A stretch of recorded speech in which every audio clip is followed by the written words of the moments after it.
بسم اللہ الرحمن الرحیم۔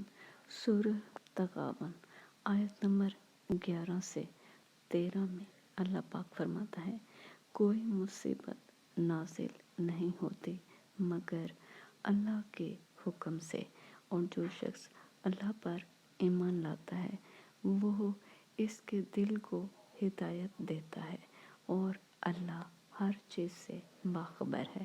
اور اللہ کی اطاعت کرو اور اس کے رسول کی اطاعت کرو۔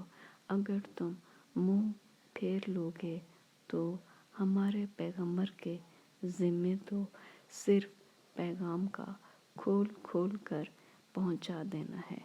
اللہ جو معبود برحق ہے، اس کے سوا کوئی عبادت کے لائق نہیں، تو مومنوں کو چاہیے کہ اللہ ہی پر بھروسہ رکھیں۔